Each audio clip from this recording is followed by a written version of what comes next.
Hello everyone, and welcome to the live class today for IELTS. My name is Adrian, and I am broadcasting to you from Budapest, capital city of Hungary. All right, today we are doing IELTS reading practice with some strategies. Again, these materials are coming from our websites, aehelp.com for academic IELTS, gltshelp.com for general IELTS. There's 6 full practice exams for each of those websites, interactive courses, lots and lots of videos for strategies and effective skills to pass IELTS. You can order our books from Amazon as well. Search for AE Helps Academic IELTS or GE Helps General IELTS. If you have questions about our products or IELTS, I'm happy to help out, or one of my colleagues, just send us an email. You can send emails to my address, adrian@aehelp.com. That's my name, at aehelp.com. All right, on the websites, you will also find writing and speaking services available, so you can take advantage of those. Those are pay-on-demand services. And here you see our schedule. So we stream these classes according to Central European time. So if you type in CET time zone difference, you can see that in Google. Again, today reading strategy. Tomorrow we'll do speaking part 1 and 2. And then on Saturday is a members chat class. One of the members requested a task 2 writing topic, so we'll be covering that. Members get to request classes. They get access to the exams we use in the class, special discounts for the full course, and access to exclusive videos. All right, no class Sunday, Monday, Tuesday, and then back on the 7th with more IELTS to get you those high band scores. All right. Girls and guys, so many of you joining in right now. Hi, Jeffrey. It is a vegan day today, are you saying? Hi, Jubilant James. Hi, Clash Without Virus. Hi, Hank Fam. Good to see so many students returning to the class. Nice to see members jumping in. I'm referring to you, Naveen Kumar. Good to see you in class as well. Hi, Amar Wadi. Always happy to have you. All right, so let's talk a little bit about reading in the IELTS. Now, reading in the academic and in the general are a little bit different, okay? This class is focusing mostly on academic. But the skills that you use to get ready for the reading section, many of them are the same for academic and for general IELTS. You need to use visualization in reading, okay? That means to see the information that you're reading or be able to imagine the information that you're reading. You need to do that in general and academic passages. You need to practice paraphrasing, as I always say, both for general and the academic. And of course, you need to focus on active reading. That's so very important, okay? Active reading, which is somewhat synonymous with critical reading. It means it's kind of the same as critical reading or critical analyses of reading. We'll get into a little bit of that today. I know there are a lot of students that say, I can read in English. I can actually use English quite well, but my problem is in the IELTS, I have a short time and I try to read and then I forget what I read. And even though I think I understand what I'm reading, I can't use the information. Yeah, that's a problem, okay? No doubt that is a problem. So when you read, you need to remember what you read. And ideally, so in a perfect world, you need to remember the order of information as well, okay? So that's your goal. When you're practicing the IELTS reading section, you have to focus on not just the English, not just understanding, but also remembering the information and remembering the information in order. Suk Singh, I'm doing great, feeling excellent. Thank you. I've improved my diet and doing lots of exercise these days. Thanks for asking, Suk Singh. Hope everybody else who's watching is doing great also. All right, so let's talk a little bit about this practicing critical reading before you sit the IELTS test. One way to do that is read and ask what, why, how for each paragraph, okay? That can get a little bit boring after a while, but it's a very effective practice for reading. So let's take a look at a reading passage from our first exam book, and this is test number 2, passage number 3, okay? So here you can see reading passage 3. You should spend about 20 minutes on questions 27 to 40. And you should, of course, read the passage in the 20 minutes and also answer the questions. Now, again, girls and guys, I say this every time I teach reading. Skimming, scanning are not truly effective strategies to get high band scores, okay? And one of the best ways I can show that and prove that is everybody who teaches skimming and scanning for IELTS passages, they don't actually use it themselves, okay? I would never use skimming and scanning alone to get a good IELTS band score in reading, okay? If I sit the IELTS tomorrow, there's no way that my main strategy is going to be skimming and scanning because I know that that is not effective to get a band score of 6.57 or higher, okay? So careful with that. You need to use active reading. That's what I would use. That's what your teachers would actually use, okay, is their active reading skills. So that's what you need to use. Okay, so here we go. I'll answer your question real quick. You're saying, where can I practice these? You can practice these on our website. Okay. All right. So here we go. You look at the title. If you have a picture, look at the picture. Okay. Pictures are always there to help you. Pictures are there to remind you to visualize. Okay. So when you see the picture, remember to visualize the topic. They usually give pictures when it's a topic that you can see clearly. Okay. This one says explosions in space, supernovae. And then here you have this really bright looking explosion. So just by this, what is this passage about? So what are we looking at? What information will we be reading?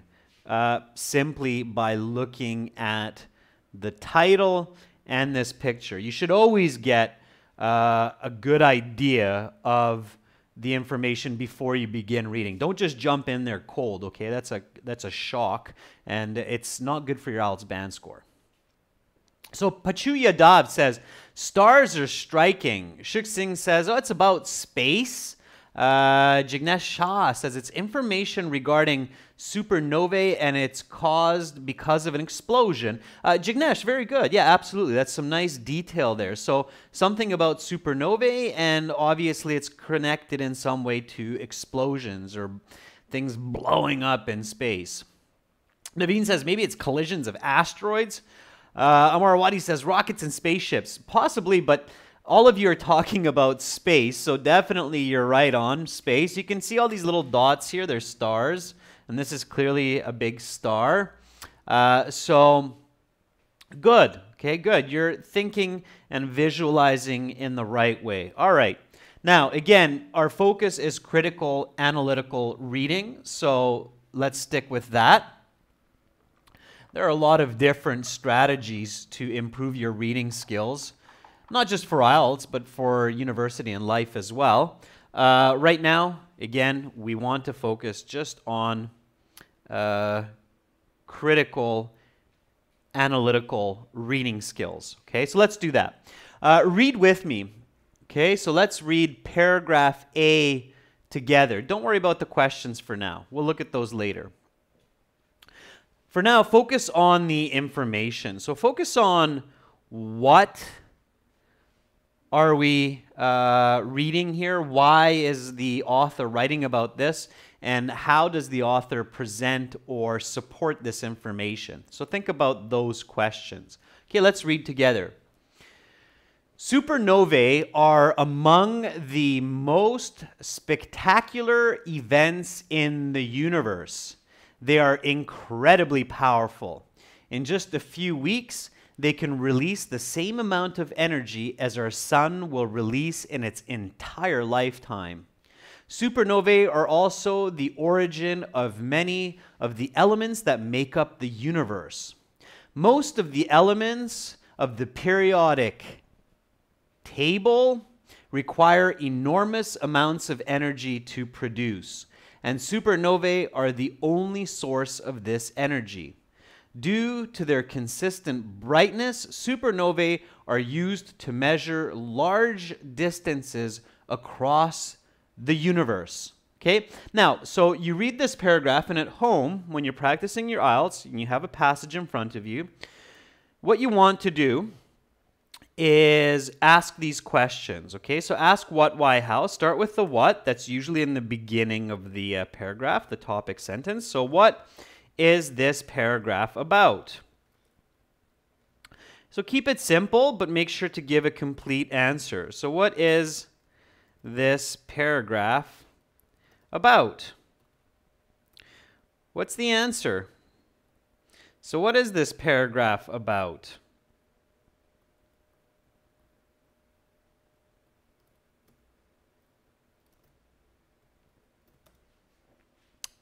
Let's see.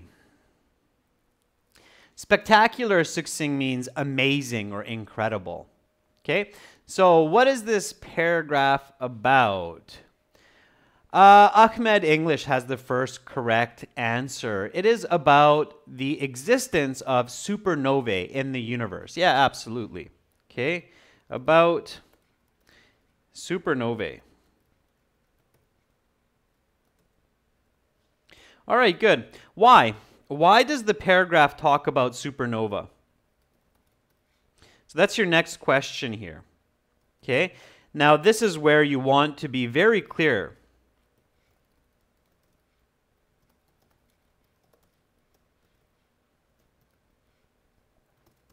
So why does the paragraph discuss about supernova? Why is this an important topic? Why are people interested in it?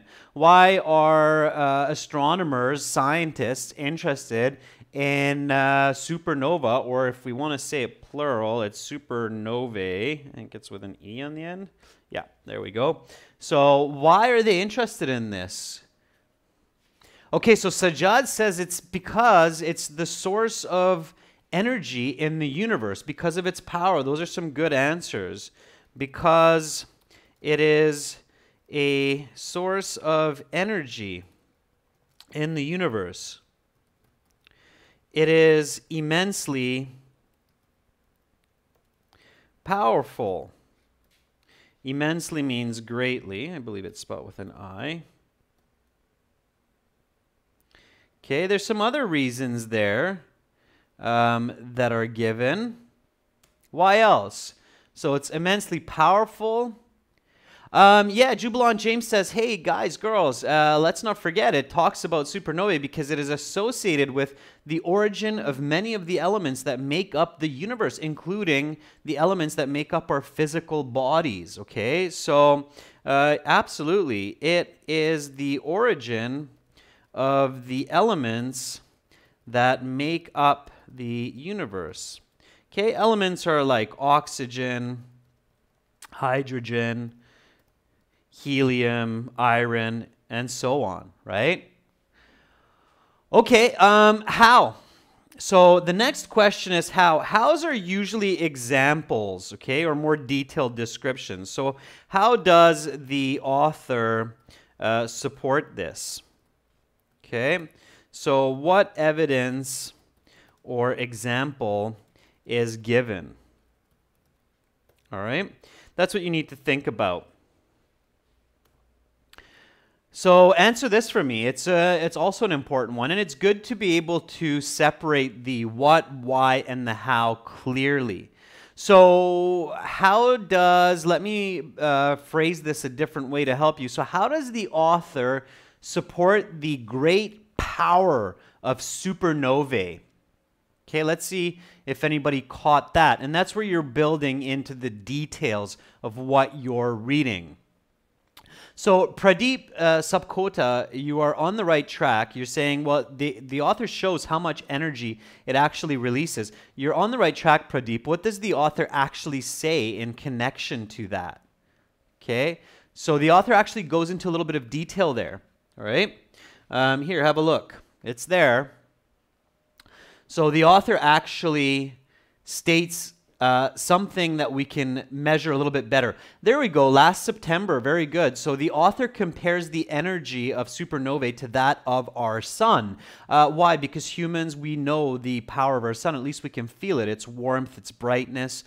So the author says that supernovae are so powerful that they release the same amount of energy that our sun will release in its entire lifetime in just a few weeks, right? So that's a very specific detail. That would be a how. So how does the author prove the power of supernovae?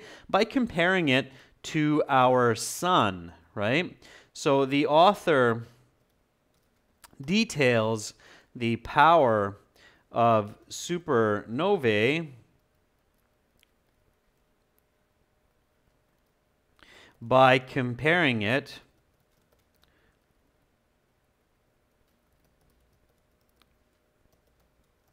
with our sun, right? Sun is, of course, the name of our star. It's the unique name, right? It is our sun. That's why I use the capital here, although you don't always have to. Okay, good. So this is really important practice, this critical reading, analytic reading, for a couple reasons. It helps you... so this type of practice, I should emphasize, this type of practice helps you to not only remember information that you read, but also keep information in a systematic order. The same sequence as the passage or as the author. Okay? And that's your goal, all right? When you learn how to do that, the 20 minutes in the IELTS reading becomes much longer, and your confidence to answer questions without flipping like a crazy squirrel back and forth between the passage and the questions becomes much better, okay? I'm always really frustrated when I see my students flipping the pages of IELTS reading passages. In fact, when I teach students live, which is rare these days, but when I used to, I would just stop the students and say, whoa, whoa, whoa, whoa, whoa, stop flipping pages. That's not how you get good scores. That's not the right way. It's very frustrating for both the student and the teacher, and it leads to low marks, not just in the reading, but in the writing section after as well, because it's very tiring for the brain. Okay, let's try this with one more paragraph, ladies and gents. So let's do this with paragraph B, okay? Kailash Shah, it absolutely doesn't take a lot of time to do this during the exam. When you practice this at home, your brain starts to do this very quickly and automatically. It starts to tune in. It starts to be trained to think this way. So Kailash, if you don't practice this at home and then you go to the exam and go, okay, now I'm going to do a what, why, how, yeah, you're going to be in trouble. It'll take you a long time and you will run out of time. But if you practice this with 5, 6 full exams at home before you sit the IELTS, your brain will do it very quickly. Okay? All right. And accurately. I should say and accurately. Okay? All right. So let's go to paragraph B. Let's read it together. Let's go through the what, why, how. Now, of course, in the official exam, you're not writing down the answers. You're just doing it in your brain. Okay? Your brain is naturally doing this. Okay. Let's read paragraph B. There are two major types of supernovae, type 1a and type 2. There are a number of differences between the two, but the main difference is the process by which they come into being. Type 2 supernovae originate from a dying star. A star begins to die when it runs out of fuel. Fuel for stars is the element hydrogen. For their entire lives, stars fuse hydrogen into helium, producing energy in the process. This energy comes from the difference in mass between a helium molecule and the 4 constituent hydrogen atoms. 4 hydrogen atoms have a mass of approximately 4.0318 atomic mass units, while a helium atom's mass is approximately 4.0026 atomic mass units. The difference between these two values is the amount of mass which is converted into pure energy. In a dying star, there is no more hydrogen. All that is left is helium.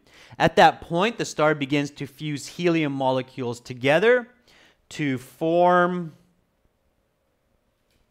carbon molecules. Once all the carbon is gone, the star moves on to even heavier elements, and the star consumes these heavier elements at a faster and faster rates. A star may take 10 million years to consume its hydrogen, then take 1,000,000 years to consume its helium, 1,000 years for carbon, and 3 years to consume the neon, 3 months for the oxygen, and only 5 days to convert all of the silicon into iron. There is a stopping point, however. Once the core of the star is entirely iron, there can be no more fusion. This is because the small difference in mass that is converted into energy is not present in the case of iron. The star is then left with an inactive iron core. Once the core reaches a certain mass called the Chandrasekhar limit, the star can no longer exist under its own weight, and it collapses in on itself. The result is a cataclysmic type 2 supernova. Okay, good. So let's jump back to that original question. What is this paragraph about? The what here is actually a little bit trickier than usual. What is this paragraph about? Pooja, not quite. That would be the first assumption as well, the types of supernovae, type 1a and type 2, but it's not. Jignesh Saw is much more accurate here. It's information about the type 2 supernovae. Yeah, absolutely. Jeffrey, very good. Yeah, it's about type 2 supernovae. It's not about the types of supernovae. It's about the type 2 supernovae. Why? The paragraph doesn't speak much about the type 2, or sorry, the type 1a, right? So what is this paragraph about? The answer is it is about the type 2 supernovae. Okay. Now here's the why question. Why does it discuss this information? Okay. So why does it discuss this information? So what's the answer to the why? So CCR Batari says, well, why? Because it discusses the process of what happens in a type 2 supernovae. To share the process, Aditya Kar, a different way to say it, but both are correct answers. To explain that there are 2 types of supernovae and highlight the process by which type 2 supernovae happen. Okay, so if you want the full answer to the why question, why does the author discuss type 2 supernovae? These are the most important points. So why does it discuss this information? Well, the author wants to explain that there are 2 types of supernovae and highlight the process by which type 2 supernovae happen. So that would be your full answer to the question of why does the author discuss this information. All right, so the next question here is how. So how does the author support this explanation? Okay, what's the answer there? And I'll let you cheat a little bit. When you're practicing this at home, eventually you want to get to a point where you don't need to look at the paragraph, but you can get the correct answers simply by reading it just once, okay? That's where you know you're doing a good job. So Marwadi says, by giving an example, last September says, by giving some details. Yeah, absolutely. Okay, so Absolutely. Okay, so by giving examples, giving details, what are those? So this is where when you're practicing at home, you do want to reach for specifics. So here it says that hydrogen is fused into helium. You don't have to write out the whole paragraph again, but something like this. The author explains that hydrogen is fused into helium, which is fused into heavier and heavier elements. Finally, into iron. After this, the star collapses in a great explosion. Okay? So that would be the how, all right? So again, you want to give enough detail that you train your brain to remember sequential information, but you don't have to say every little detail. So you don't have to talk about the neon and the silicon or anything like that, okay? All right, so now you get this idea of what, why, how, okay? So what, why, how? This is one really effective strategy to improve your analytical, critical reading, all right? So again, what we did here, we read a paragraph and then we ask what, we ask why, we ask how. We answer with enough detail to be clear, but not too much detail, okay? Practice this before you sit the IELTS, and you'll definitely improve your reading band score. Now, once you get maybe a little bit bored of this, there's another exercise that you can do, and that's simply reading the passage. So I recommend doing the critical reading, what we did first, and then once you get the hang of that, the next step that you can go to is read a whole passage. You can do this with partners, and then generate questions, okay? So this one is called generating questions. Again, it's still critical or analytical reading, all right? And the steps to it here is, firstly, you want to read the whole passage. You can do it with a partner. Okay, I've already put it up here, so you could do this with partner or alone. You can do it alone. So read the entire passage, and then generate questions of your own, all right? So not the questions in the passage. I'm not talking about the actual questions, but the questions that you generate on your own, okay? Now, you should focus on details and asking questions in the order of the passage. Okay? So don't jump around. All right? That's not good. So don't ask a question about the end of the passage and then jump back to the beginning of the passage and then jump to the middle of the passage. That's not good. You want to, again, train your brain to be a little bit more of a linear machine. This is very important because IELTS questions in the reading passage often follow the sequence of the passage anyway, okay? Kesra Raz is asking, what part or parts of the passage are good ones to generate questions from? All parts, Kesra, because the IELTS has a pretty good split between what, why, how questions. So when you look at the questions after the passages, you'll notice that they're either a what question, a why question, or a how question for the most part. Okay, they're targeting these three questions, and it's a pretty even split. If I had to say, Kesra, I would say that the why questions are, of course, maybe a little bit more dominant than the what or the how, but there are a lot of what and how questions as well. Okay, let's do that with the rest of this passage. I'll turn the camera back on here. I realize that it stopped momentarily. So we'll read the rest of the passage, okay?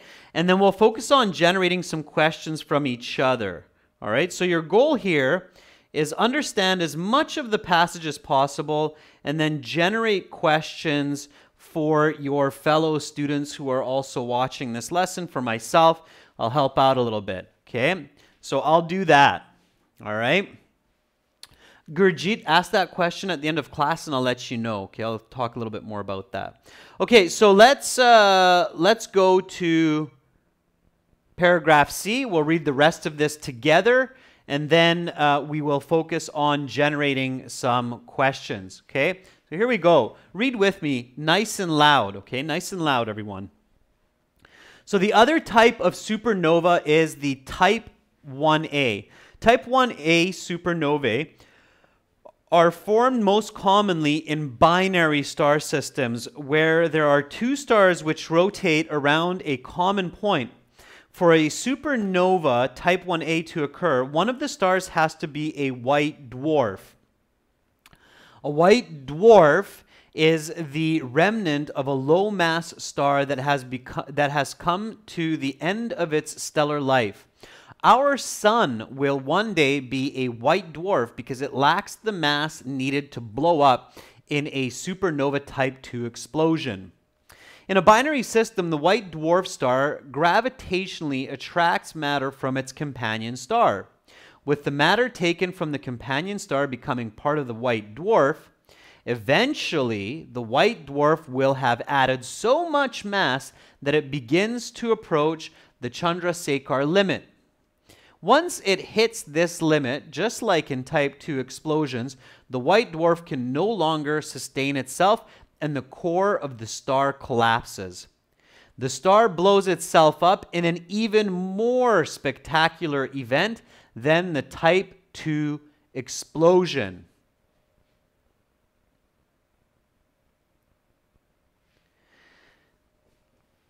Type 1A supernovae are extremely bright. If the sun were to be replaced by a type 1A supernova, it would appear 5 billion times brighter. This brightness is also very consistent from one supernova type 1A to another supernova type 1A. This consistency has led astronomers to use supernova type 1A as what are called standard candles. A standard candle is used to determine how far away an object is. For example, if we observe a supernova type 1A in a nearby galaxy, we can tell very accurately how far away it is by comparing the apparent brightness of the supernova observed with its absolute brightness. Respectively, if the supernova is very bright, the galaxy is quite close. If the supernova is very dim, the galaxy is very far away. Here we go. Supernovae are responsible for every element in the universe that is heavier than iron. Every atom of gold, silver, tin, and lead, as well as 80 other elements in the universe, was born in a supernova. Supernovae are also the origin of most newly born stars in the universe. Our sun, for example, was born from a cloud of dust and gas that was left over from a supernova. The Earth, likewise, was born from supernova. It is not too imaginative, therefore, to regard the plants, animals, and humans on this planet as a development of this supernova. Every atom of our bodies was once scattered in a supernova explosion. Therefore, many scientists believe supernovae are the crucibles of existence itself. Okay, good. So now let's generate some questions for each other, ladies and gents. And again, this is kind of a fun one to do in partners.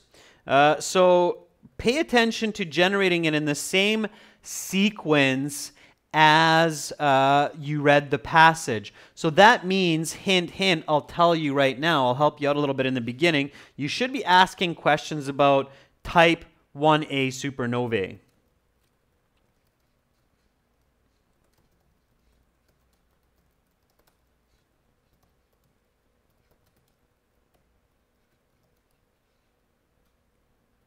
Okay, so let's see some questions about that in the right order. All right, give me some questions, ladies and gents. Don't be shy here. So write it into the chat, whatever it is. Very good, Jubilant James. So Jubilant James says, what is the origin of type 1a supernovae?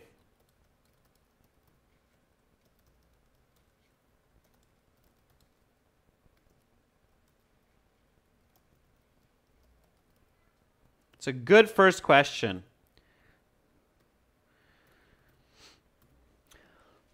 Okay. Naveen's asking a very good question too. How does pairing take place between the two stars?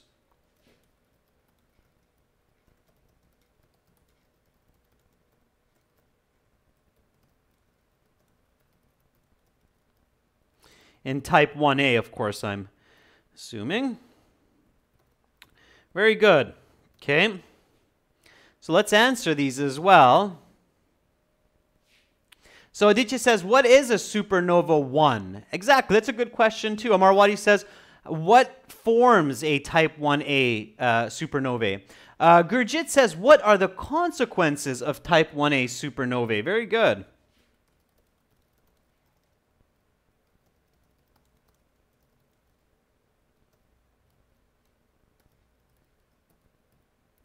All right, so let's answer these ones before we ask too many questions.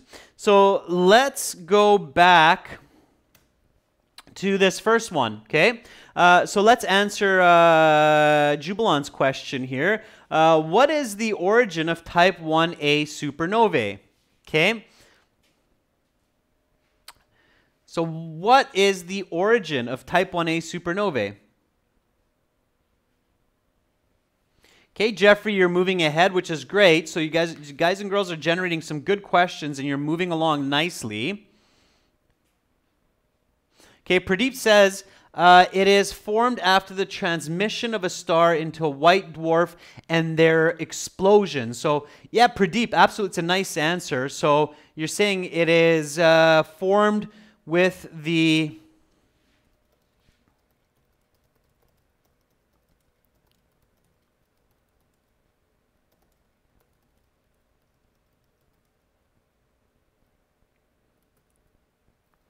Okay, so it is formed with the union of two stars or star remnants. That's the right word there. Remnants, right? Because one of them is a white dwarf, okay? So,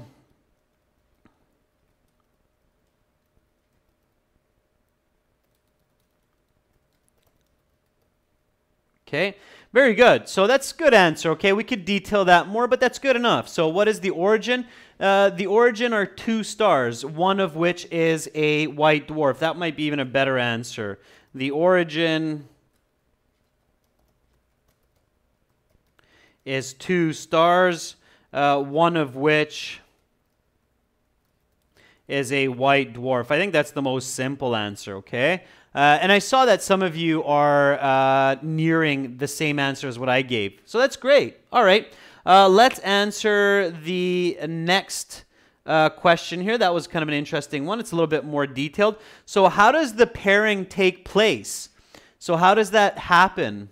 What needs to be in the situation for this coupling of the two stars? I think Naveen asked that question, and that was a good one. Okay, did anybody catch that? Yeah, Kesra, you're on the right track with your answer. I think you were answering the previous one there with that, but you're actually answering this one as well. So the powerful gravity of a white dwarf begins to pull apart its neighboring star.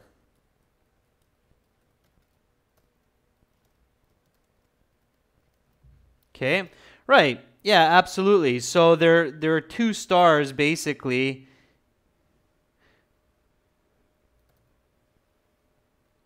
There are basically two stars there. And the white dwarf, which is very dense, has a large gravitational pull, starts to pull apart or suck apart the star that's close to it, okay? All right, good. Yeah, they're moving towards each other. They're close. They're in a common point. All right, and then let's answer this next one here. This was a really nice question. I forget who asked it, but it was a good question. So what are the consequences of type 1a supernovae? So consequences, I think what the student meant by consequences, and it's a correct word here, another way to say it is results. Okay? So what comes as a result of these type 1a supernovae? And it's quite fascinating. It's quite an interesting piece of information. And I think many of us are fond of these materials, and many of us highly value and possess some of these materials that are thought to come from these type 1a supernovae. Gurjeet says, well, they're responsible for the existence of life and many elements. That's near the end of the passage, Gurjeet, and it's not just type 1a, but it's also type 2 that are responsible for that. It's very, very bright. That's true. So there's a measurement that results from it called the candle unit, right? I believe was the name. But there is something even more specific that's discussed. Okay, so a standard unit of measure, candle units. Okay, it's very important, especially if you're a physics student. That's one answer, but there's also another answer there. I haven't seen it yet. Standard candles, that's right. That's a better way to say it.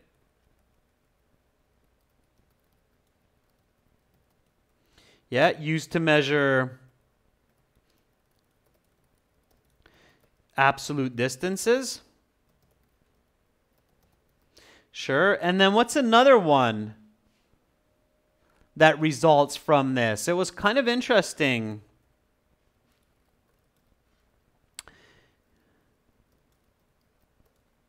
The heavy what? What am I trying to write here? This was quite visual. So I wonder if anybody caught that. If you're visualizing, again, we didn't talk about visualizing today, but that's an important strategy as well. Jubilant says the heavy elements. Yeah, absolutely. The heavy elements such as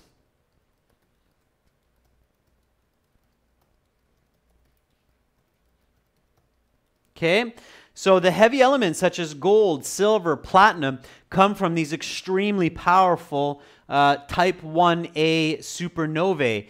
Absolutely, okay? So for all of you who love jewelry, who love gold, who love silver, I myself am definitely a fan of gold. I think it's a very amazing and interesting element. Type 1a supernovae are responsible for these. So if you ever want to do some interesting research, you can look into the background of that and find out some more information.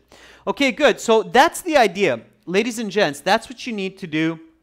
You need to generate questions and then keep going. Now you can ask questions about standard candles, how they work, how they measure distances in the galaxy. Why do scientists believe that supernovae are the crucibles of life itself? So there are lots and lots of questions that you can generate, and you'll often find that you're actually creating the questions that you will see at the end of the passage.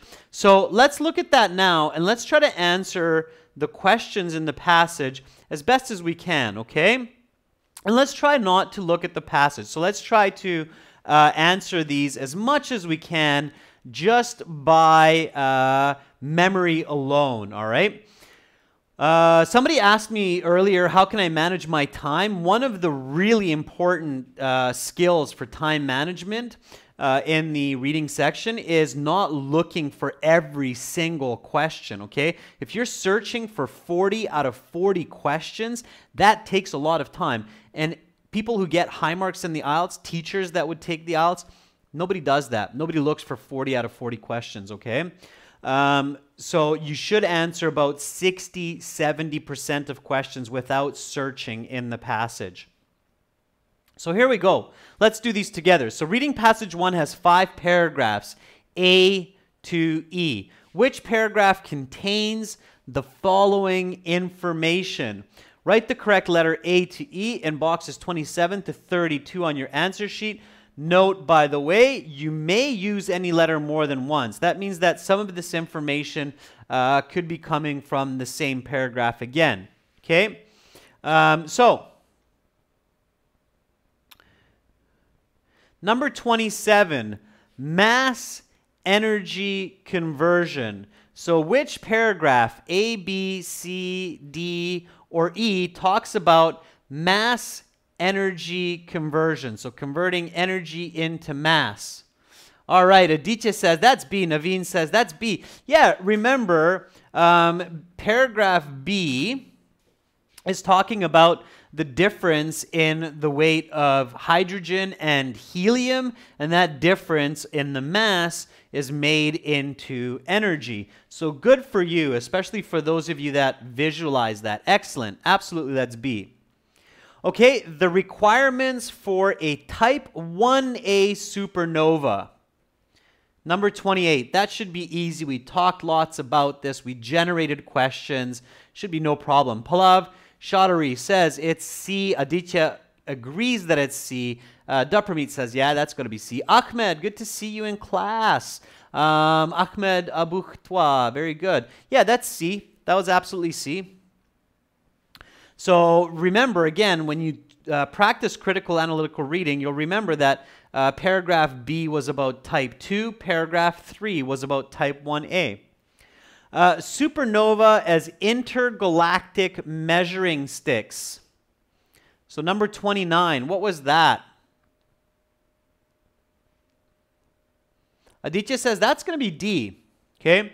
I hope that many students who are watching this lesson from the beginning are now realizing how powerful critical analytical reading practice is. Yeah, because you're probably realizing, okay, yeah, or paragraph C talked about type 1A supernovae, how they're formed, and then paragraph D continued to talk about their brightness and how that's used to help humans with the standard measuring unit, right, which is the standard candles. Heavy elements come from supernovae.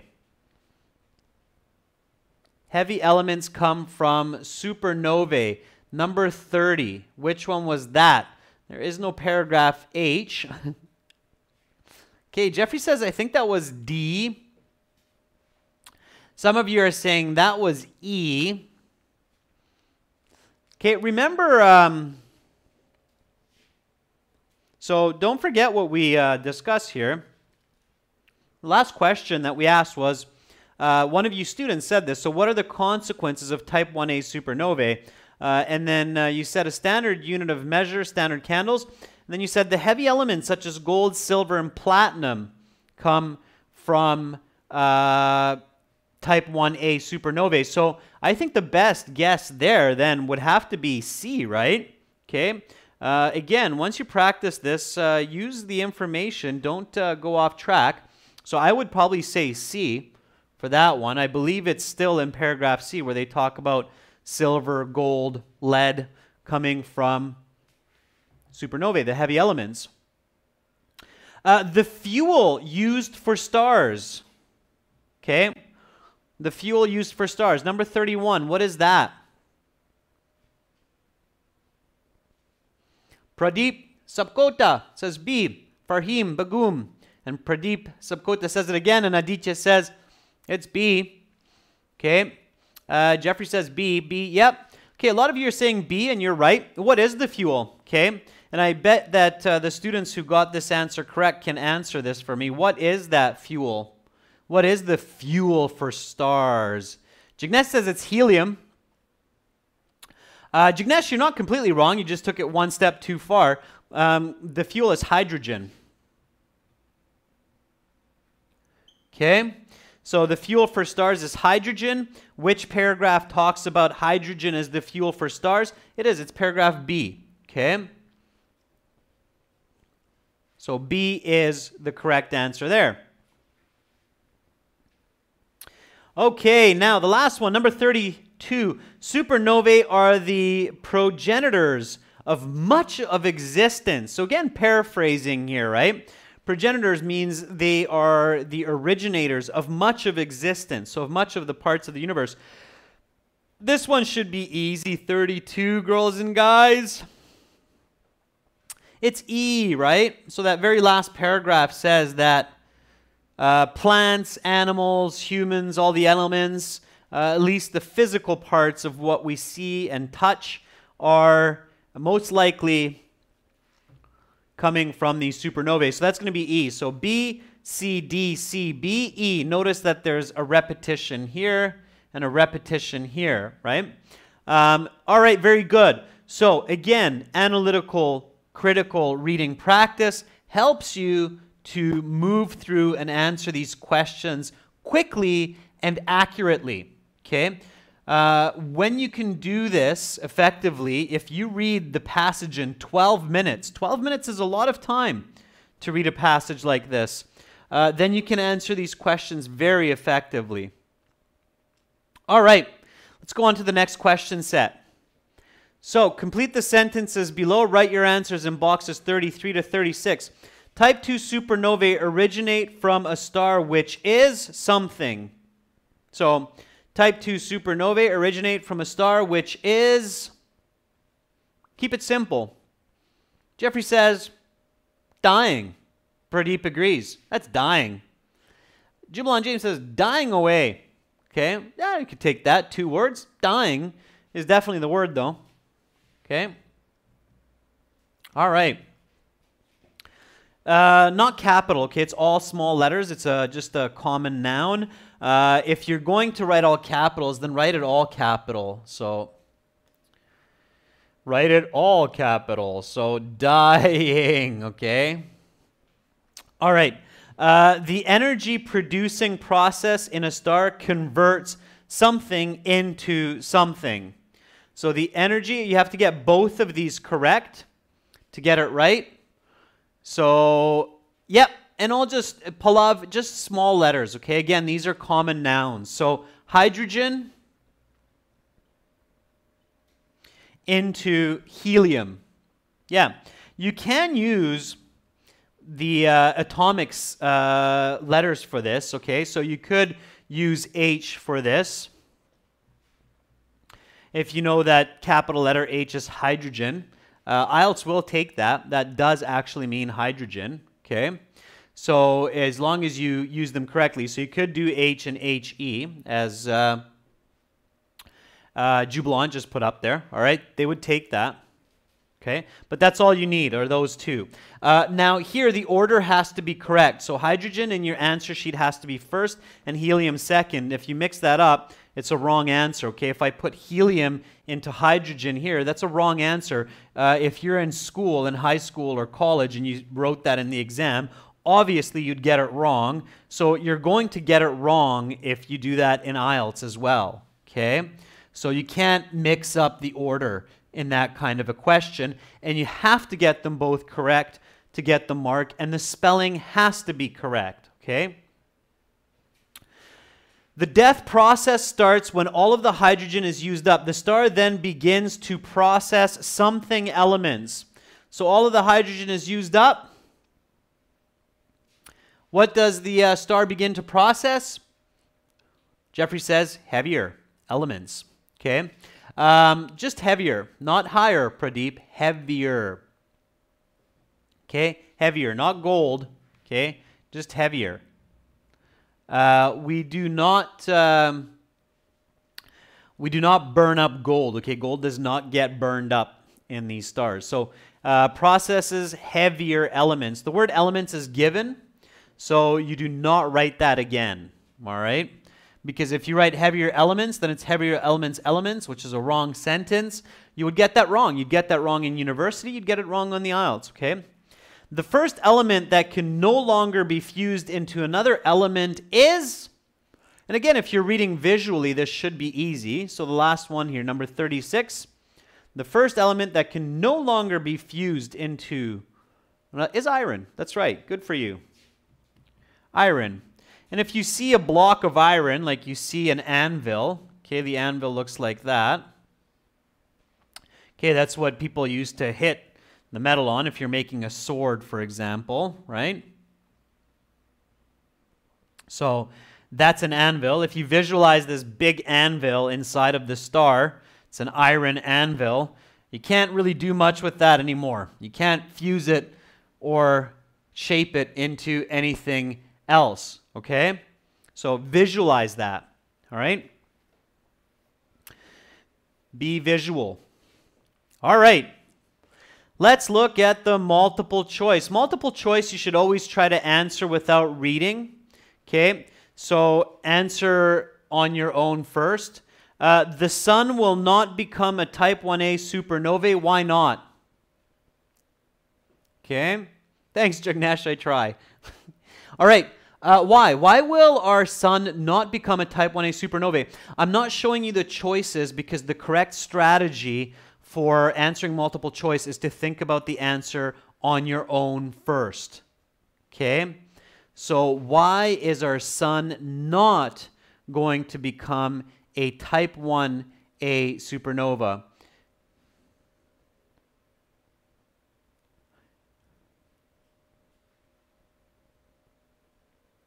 I think this question actually should say type 2, not type 1. So why is it not going to become a type 2 supernovae? It's going to become a white dwarf at some point.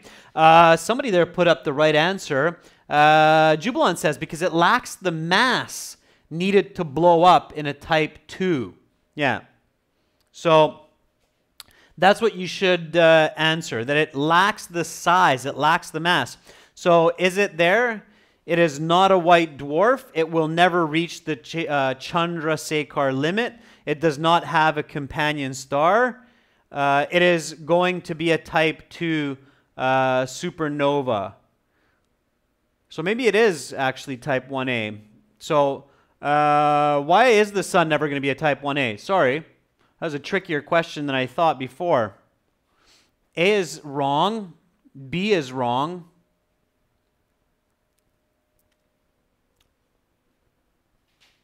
I think the correct answer here, critical reading, is C. It does not have a companion star.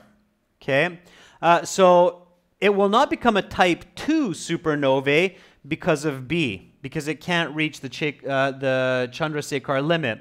But it's not going to become a type 1a because remember, to have a type 1a supernova, you need a companion star. You need a buddy. Okay? Our sun does not have a buddy. So the correct answer here is C. It doesn't have a companion star. That's what makes most sense. So I would put C here. You got to be very critical, okay? Okay, the next question. The Chandrasekhar limit is, what is it? Let me just hide the answers there. So what is the Chandrasekhar limit? And I'm glad now you all agree that that first one was C. So what is the Chandrasekhar limit? It's a physicist, mathematician from India, very, very famous in history, one of the greatest mathematicians of all time. So what is that Chandrasekhar limit? It's related to mass. Yes, Aditya, you're correct. But in what way is it related to mass? It is the point. What point is it? Okay. Well, you should be thinking it is the point where a star can no longer support its own weight, or mass can no longer support its own weight. Okay. So the mass at which a star will blow up in a supernova, the distance between two stars at which a white dwarf will blow up in a supernova, the time between fusing helium and fusing carbon, the distance between two stars at which the giant star will blow up in a supernova. Okay, what's the best answer?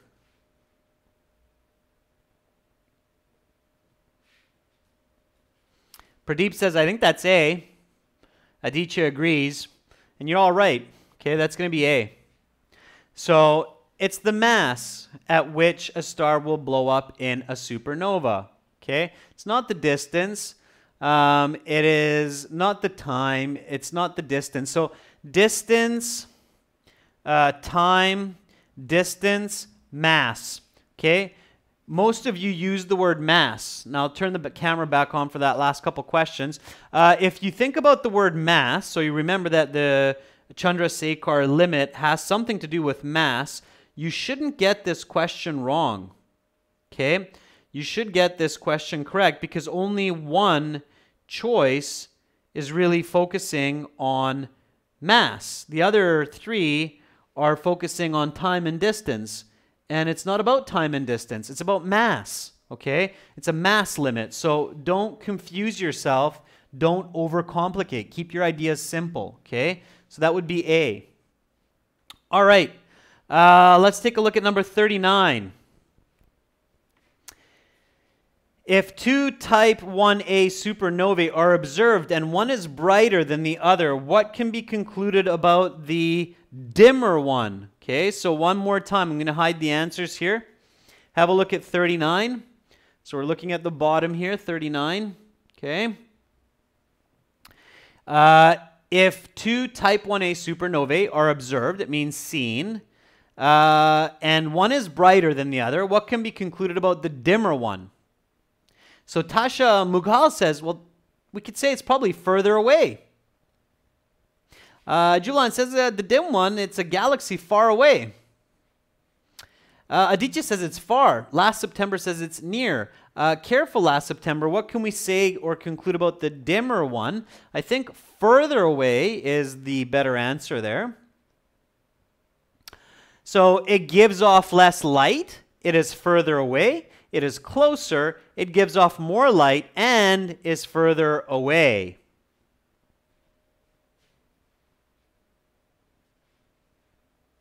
A, B, C, or D. Keep it simple. Aditya says it's B. And hopefully many of you are also saying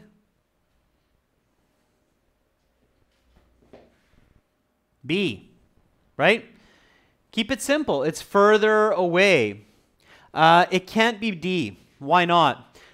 You're saying it gives off more light? No, it doesn't.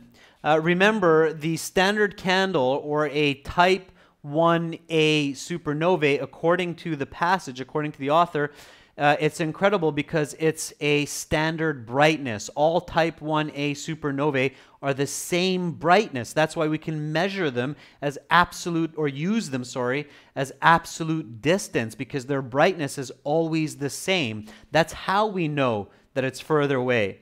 If it gave off more or less light, we couldn't use it to measure because we wouldn't know. Okay, so it's the exact interesting fact that all type 1a supernovae are the same brightness, according to the author. All right, last question, ladies and gents. Supernovae can be compared to what? Supernovae can be compared to what? Okay, this one might be a little bit tricky to answer without seeing the questions. I think Tasha might have had a little quick peek at the answers there. Tasha says it's the universe's factory. Makes a lot of different pieces of existence. So there's your choices. So supernovae compared to the universe's factory, the universe's graveyard, the universe's hospital, the universe's recycling center. Which one do you think is the best answer?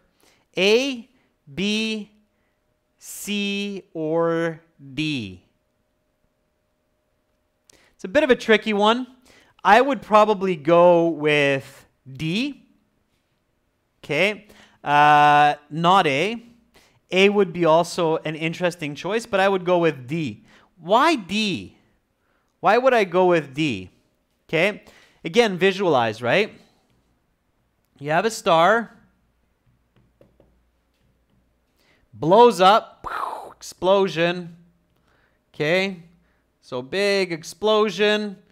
What happens? Get another star. Get some elements.